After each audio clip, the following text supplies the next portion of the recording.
আজকের এই কর্মশালায় উপস্থিত নারায়ণগঞ্জ, ঢাকা এবং গাজীপুর জেলায় মঞ্চে উপস্থিত স্পিকারবৃন্দ, উপস্থিত নেতৃবৃন্দ এবং আমার সামনে উপস্থিত এই 3 ডিস্ট্রিক্টের 3 জেলার তৃণমূল পর্যায়ের নেতৃবৃন্দ, বিএনপি সহ সকল অঙ্গ সহযোগী সংগঠনের তৃণমূল পর্যায়ের নেতৃবৃন্দ, আসসালামু আলাইকুম।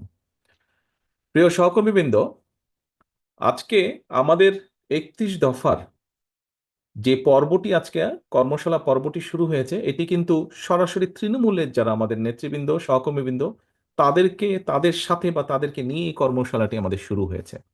সঙ্গে রাখুন, জনগণকে সাথে রাখুন। আমরা কিন্তু সবসময় বলেছি আমরা আমির নির্বাচনে বিশ্বাস করি না।